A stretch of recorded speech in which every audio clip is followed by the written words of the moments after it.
வணக்கம், இது உங்கள் தமிழ் சைனிக்.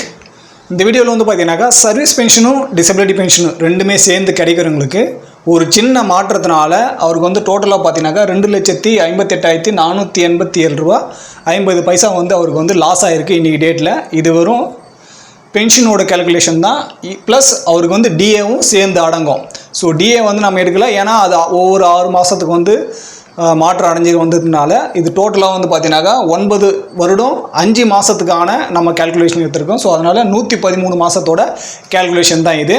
ஸோ அவருக்கு வந்து என்ன சேஞ்ச் ஆகிருக்கு, எதனால் இவருக்கு வந்து இவ்வளோ தொகை வந்து இவருக்கு இழப்பு ஏற்பட்டிருக்கு அப்படின்ற பற்றி தான் இந்த வீடியோவில் வந்து டீட்டெயிலாக பார்க்க போகிறோம். ஸோ உங்களுக்கும் இந்த மாதிரி இருக்குது அப்படின்னாக்கா இது வந்து பிஎஸ்எஃப் இருக்கலாம், இல்லை சிஆர்பிஎஃப் இருக்கலாம், இல்லை ஐடிபிபியாக இருக்கலாம். ஸோ எந்த இடத்த நீங்கள் வந்து வேலை பண்ணியிருந்தாலும் சரி, உங்களுக்கு ஓஆர்ஓபியில் வந்து ரிவிஷன் ஆகியிருந்தாலும் சரி, இல்லை ஆகாமல் இருந்தாலும் சரி, பே கமிஷனில் உங்களுக்கு 6வது பே கமிஷன்லேருந்து 7வது பே கமிஷன் மாறும்போது இந்த மாதிரி உங்களுக்கு வந்து கம்மியாக ரிவிஷன் ஆகிருக்கு அப்படின்னாக்கா உங்களுக்குமே இந்த மாதிரி வந்து இழப்பு ஏற்பட்டிருக்கும். அது எப்படின்னு சொல்லிட்டு வாங்க பார்க்கலாம்.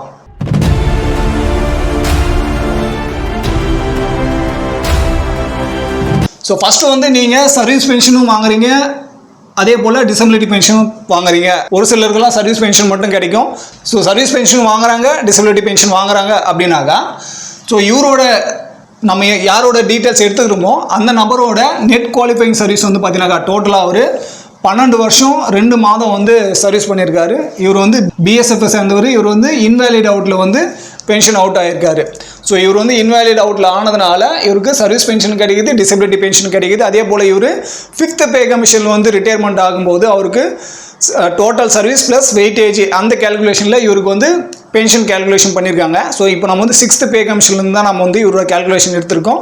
5th பே கமிஷன் அவர் எப்போ ரிட்டையர்மெண்ட் ஆகிட்டு வந்தாரோ அந்த கேல்குலேஷன் வந்து நம்ம இப்போ பண்ணலை.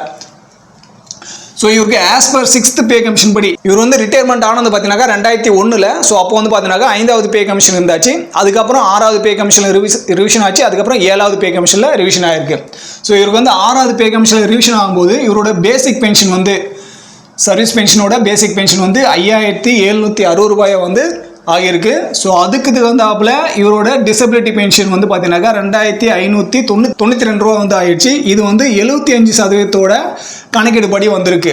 ஸோ இந்த 75% வந்து எப்படி எடுத்திருக்காங்க அப்படின்னு சொல்லிட்டு பார்த்தீங்கன்னாக்கா 6வது பே கமிஷனில், அதாவது 5வது பே கமிஷன் 6வது பே கமிஷனில் எப்படி இருந்தாச்சுன்னு பார்த்தீங்கன்னாக்கா 1லேருந்து 49 வரைக்கும் இருக்குது அப்படின்னாக்கா உங்களோட டிசபிலிட்டி பர்சன்டேஜ் வந்து பார்த்தீங்கன்னாக்கா 50% இருக்கும்.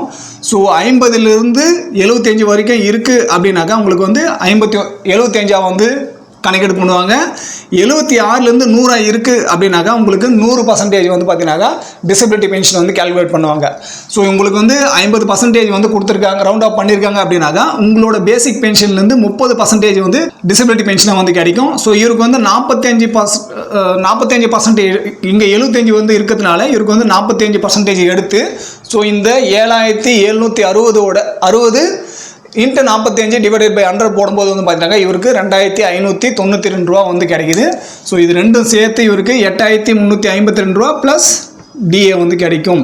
ஸோ இது வந்து பேசிக்கும் அடங்கும், டிசபிலிட்டி பென்ஷனும் கிடைக்கும் டிஏ. ஸோ நம்ம வந்து டிஏ கேல்குலேஷன் வந்து பண்ணலை.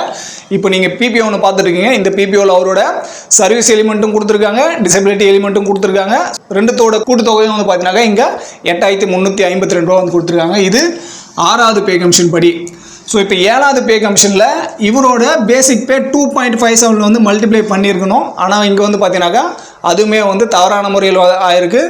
1 ஜனவரி 2016 இவரோட சர்வீஸ் பென்ஷன் வந்து பார்த்தீங்கன்னாக்கா டோட்டலாக சர்வீஸ் எலிமெண்ட் வந்து பார்த்தீங்கன்னாக்கா 15,250 ரூபா வந்து கொடுத்துருக்காங்க. ஆனால் இவரோட பேசிக் வந்து கேல்குலேஷன் பண்ணும்போது 2.57 மல்டிப்ளை பண்ணும்போது 7வது பே கமிஷனில் ஒன்று இதை வந்து மல்டிப்ளை பண்ணியிருக்கணும் 2.57. அப்படி இல்லைனாக்கா லாஸ்ட் பே ட்ராவும் அதே போல் பார்த்தீங்கன்னாக்கா இவரோட கிரேட் பேவும் ரெண்டுத்தையும் சேர்த்து அதுக்காக வந்திருக்கணும். ஸோ அது ரெண்டுமே வந்து பார்த்தீங்கன்னாக்கா இங்கே மாறுபாடு இருக்குது. ஸோ இருந்தாலுமே நம்ம அவங்க என்ன பேசிக் வந்து கொடுத்துருக்காங்களோ பேசிக் பென்ஷனு 15,250 ரூபா வந்து நம்ம இங்கே எடுத்துட்டோம். 15,250 ரூபாயில் இவருக்கு வந்து பார்த்தீங்கன்னாக்கா இங்கே 50% வந்து கேல்குலேட் பண்ணியிருக்காங்க. இங்கே 75 இருந்தது, இங்கே வந்து பார்த்தீங்கன்னாக்கா கம்மியாகிட்டு 50% வந்து ஆகிருக்கு. ஸோ இப்போ நீங்கள் பார்த்துட்டு இருக்க சார்ட் வந்து பார்த்தீங்கன்னாக்கா 5வது பே கமிஷன்லேயும் 6வது பே கமிஷன்லேயும் எந்த மாதிரி வந்து கேல்குலேட் பண்ணியிருக்காங்க. நம்ம ஏற்கனவே இங்கே டேபிள் ஒன்று கொடுத்துருக்கோம். 1லேருந்து 49 எவ்வளோ, 50லேருந்து 75 நகை எவ்வளோ, 76லேருந்து 100 நகை எவ்வளோன்னு சொல்லிட்டு. ஸோ இது வந்து 7வது பே கமிஷனில் வந்து பார்த்தீங்கன்னாக்கா 1லேருந்து 50 வரைக்கும் வந்து பார்த்தீங்கன்னாக்கா 50% வந்து கொண்டு வந்தாங்க. இங்கே 49 இருந்ததை இங்கே வந்து பார்த்தீங்கன்னாக்கா 50 வந்து மாற்றிட்டாங்க. 51லேருந்து 75 வரைக்கும் வந்து பார்த்தீங்கன்னாக்கா 75 ஆகும். 76லேருந்து 100 வரைக்கும்னாக்கா 100% எடுத்தாச்சு. ஸோ இவருக்கு வந்து 50% இருக்கிறதுனால 51 வந்து இல்லை 50% இருக்கிறதுனால இவருக்கு வந்து இங்கே 75லேருந்து இங்கே வந்து பார்த்தீங்கன்னாக்கா 50 வந்து ஆயிடுச்சு. ஸோ 50%னாக்கா இங்கே 45 கால்குலேட் பண்ணது இங்கே வந்து பார்த்தீங்கன்னாக்கா 30% வந்து எடுத்துட்டாங்க. ஸோ இந்த 15,250ஓட 30% வந்து பார்த்தீங்கன்னாக்கா டிசபிலிட்டி பென்ஷன் 4,575 ரூபா வந்து இவருக்கு கிடைக்குது. ஸோ டோட்டலாக ரெண்டுமே வந்து பார்த்தீங்கன்னாக்கா 19,825 ரூபா வந்து இவருக்கு இன்னைக்கு டேட்டில் 7th பே கமிஷன் படி பென்ஷன் வந்து கிடைச்சிட்ருக்கு.